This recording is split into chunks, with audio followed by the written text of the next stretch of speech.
Hello ladies and gentlemen, welcome to my channel once again. I was feeling rather adventurous today and I wanted to make a different type of video for all of you. I was trying to bring back the spark that allowed me to upload more consistently like I used to back in the infant stages of the channel, and I didn't want to draw inspiration from another ARG or make another Genshin lore video. So I have decided instead to talk about this game that has been going through my mind for the last 2 weeks. That game is Dead Rising 2. I've replayed the main campaign once again. I remember playing this game back in the Xbox 360 days, and it used to be one of my favorites. Making cool combo weapons and mowing hordes of zombies with them felt pretty satisfactory to my past teenage self. They were one of the hardest things that I had ever fought in any game up until that point. Defeating them felt exactly how defeating a Dark Souls boss feels nowadays. The rush of adrenaline kept me going through those long runs through Fortune City. But the thing that brings me back here today is not that. Playing the game as an adult made me realize how deep this game really is. I think a lot of the seriousness gets lost in the childish humor, the wacky characters, and the outlandish combo weapons, but if you look deeper, the story and themes covered are a lot more darker than they seem. In this video, we're going to explore the dark undertones hiding behind those funny psycho cutscenes and the cheesy one-liners. So without further ado, let's get started.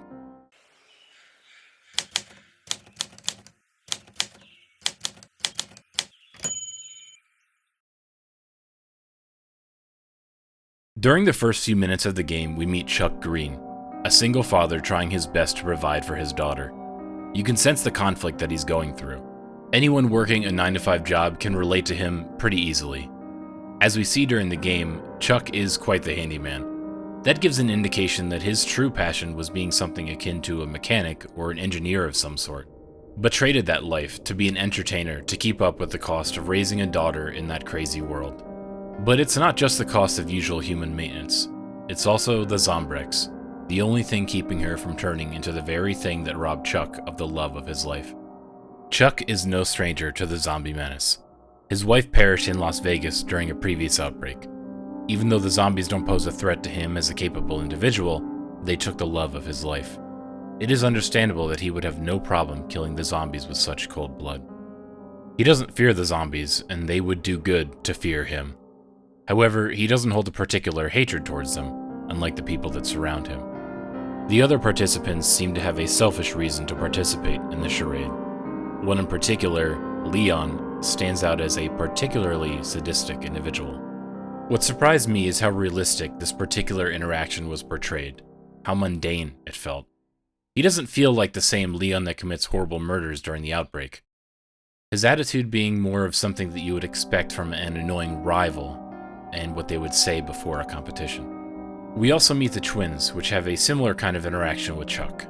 You can clearly see the way Chuck treats those individuals as any of us would treat our coworkers, with reserved cordiality even when faced with such blatant disrespect. Then, Chuck is thrown into chaos. Another outbreak breaks loose, and Chuck is confronted with that nightmare once again. He runs through the hallways, looking for his daughter. He fears the worst has happened. Imagine how that must have felt for him. Thankfully, he manages to find his daughter and takes her to the safety of an underground bunker. As he watches everyone around him die, he firmly wraps his arms around the only thing that he loves and takes her to the safety of an underground bunker. The game purposely doesn't let you save anyone at this stage of the game. By making you carry Katie, the game is telling you that indifference and having a thick skin towards the suffering of others is necessary in order to complete Chuck's story. Keep this in mind as we go along. When we arrive at the bunker, the real game starts. You meet an important character for the story, your main ally, and you're immediately thrown into the stage with absolutely no limitations. You're free to explore as much as you want. However, there are certain activities that are key to getting the best endings. We are going to discuss every single one and see how it ties to the overall theme of the game. Let's start with survivor rescues. It is clear that from the start that the zombies take no prisoners. There's something akin to a force of nature that seeks to feed itself in order to perpetuate. If the menace is left to its own devices, they would feed on living humans until there was no one left alive. Chuck is able to fight his way through them through a combination of sheer willpower, strength, and agility that allows him to adapt to the situation. but it is soon apparent that Chuck is superior to the average person in terms of survival abilities. During the non-scripted parts of the game, you're given several tasks to save certain people. You can also find them on your own during one of your exploration runs. These missions have a time limit, which implies that these characters suffer a terrible fate if you don't intervene. Remember that thing I said about indifference? That definitely applies to this, too. Considering you have several other tasks with way bigger rewards and the ability to progress the story forward, you will often find yourself neglecting these types of tasks more often than not. That is because the game intentionally doesn't give you enough time to do every single thing on the first run. This is the game purposely telling you that there is not a perfect ending for the story, and that you will be forced to sacrifice certain characters in order to obtain the rewards that you're looking for, whether that's a high score or the completion of the best ending. The game also allows you to sacrifice yourself in order to save every single one of the survivors, as a noble sacrifice for the greater good. However, the game will punish you for disregarding your and Katie's well-being by showing you a cutscene of the government firebombing the whole entire place, killing every single human and zombie in the vicinity. This sends a clear message to the player. You can't be the hero or the martyr. No matter how good or how many levels you manage to farm, you can't save them all.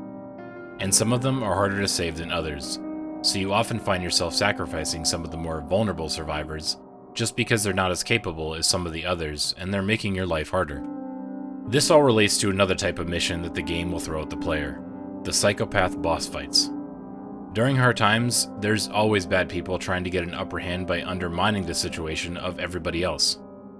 The kind of people that thrive in these zombie outbreaks are brutal, insane people, and those capable of dealing huge amounts of damage to those around them. It's not a coincidence that in Dead Rising 2, off the record, a version of Chuck that has lost Katie is one of them. In order to save some of the survivors, or in order to progress through the story, you need to kill some of them. However, you're not doing this for justice's sake.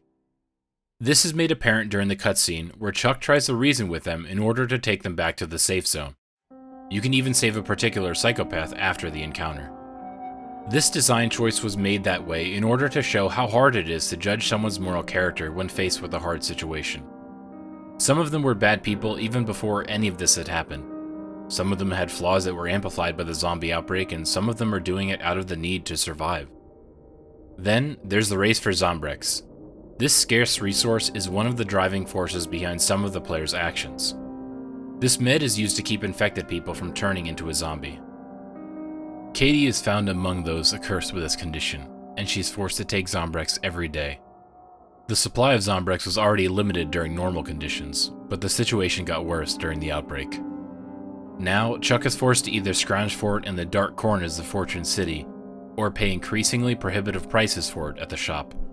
Just like real-life chronic patients, Chuck and Katie are enslaved because of the price, and suffer deeply because of it.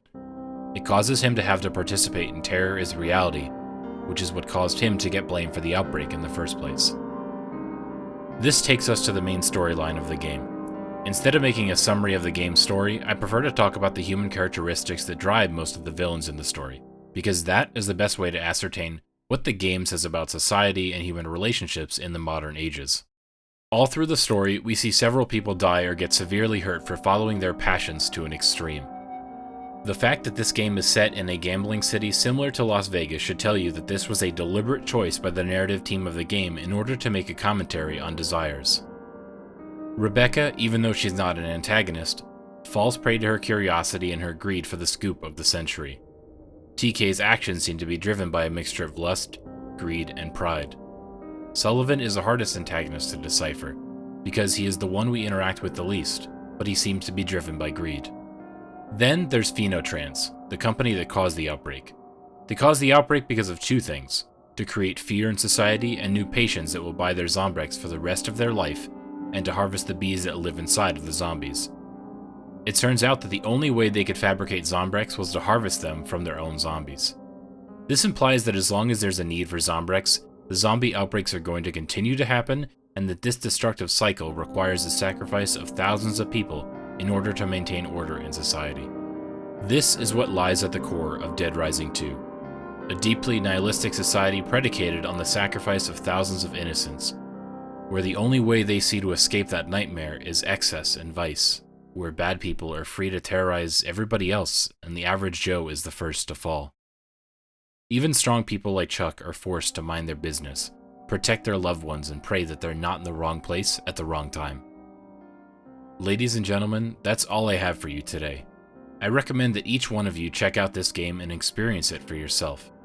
If you manage to immerse yourself in the world Dead Rising, it will make you think about things that are normally not talked about too much in the medium.